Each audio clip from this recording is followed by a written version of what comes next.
So what I'm going to get into is, what are you supposed to do in terms of asking for a letter of recommendation, and then get into, some tips to help you out with going through a letter recommendation. As you can see, I'm actually outside right now.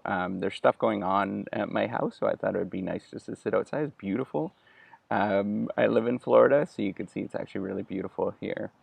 So, how do you ask for a letter of recommendation? So, what you should be doing is thinking about what you would do in their shoes, right? So, you want to put yourself in the professor's shoes in terms of asking for a letter of recommendation. Think about what they are going through and whether they feel comfortable with a letter of recommendation or not.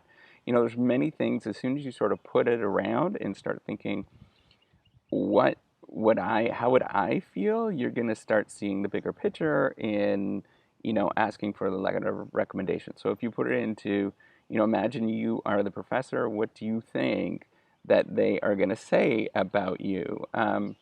So the first thing that you should be thinking about with a letter of recommendation is thinking about, does the professor know you enough, right? Did you have one class with them? And if so, were you a student that you were participating, and you're just making yourself known? If they don't know you and you think that they're kind of, yeah, you're on the fence, just get to know them. There's no shame in that. Go and meet them, go talk to them a little bit, maybe do a little bit of work for them, and on the side, see if you could do some extra things so that they can get stuff done. That's a really it's going to be really helpful if you go and you actually say, can I, even if it's just like shredding papers or something like that, something really, really tiny, that could be very helpful for them. Or you just run errands every once in a while. Um, whatever it is, maybe that you read a couple of papers that they've done, just really try to get to know them and spark a conversation. That's a key thing with any sort of relationship that you're building. It's just trying to give of yourself to them so that they actually feel very, very comfortable.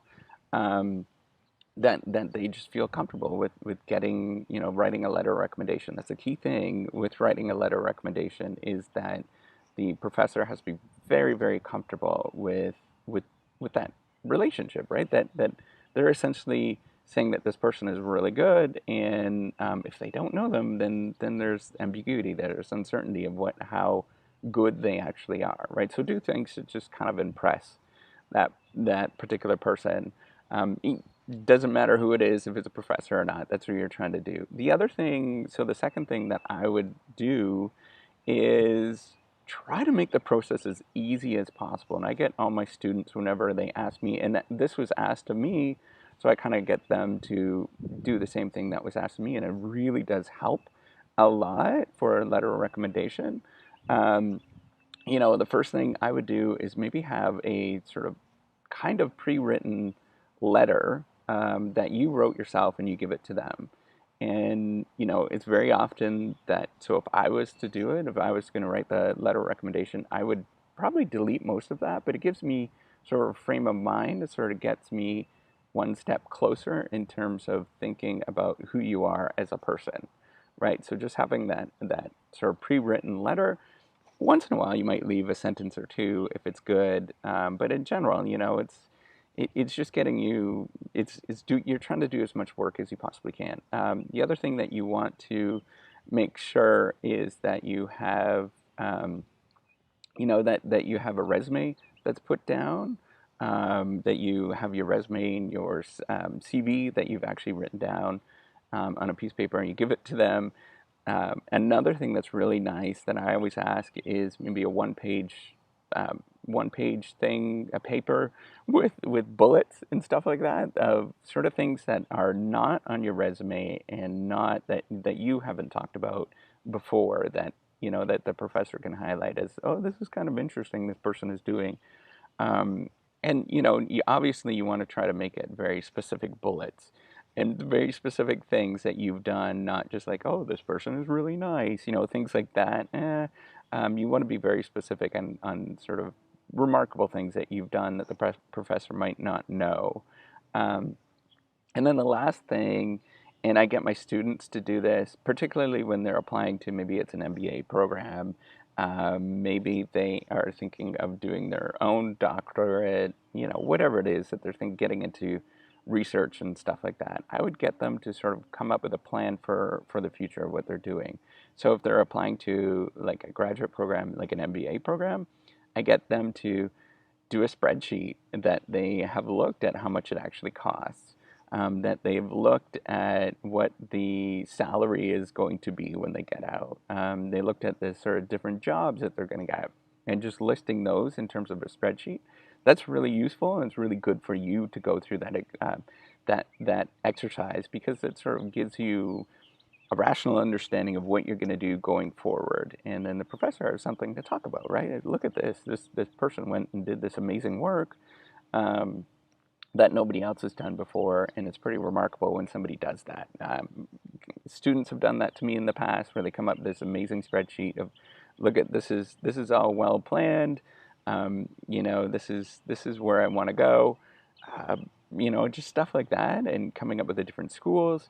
That's amazing when people do that. That really blows people away. I'm like, wow, this is amazing. Um, and really, what you're trying to do is just make the goal of writing a letter of recommendation as simple as possible for the professor, right? That's really, at the end of the day, that's your goal.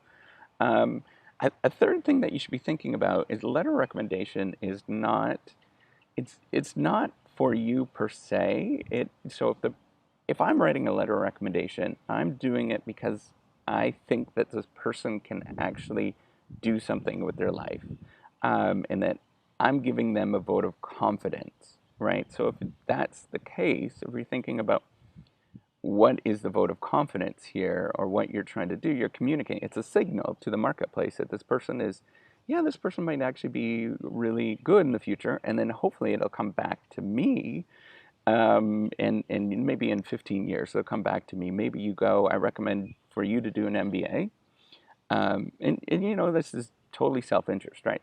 So I recommend that this particular student does an MBA. They go out and become an MBA. They end up being the CEO of General Electric, or Google or whatever, and then they come back and they're like, "Oh yeah, you changed my career," sort of thing.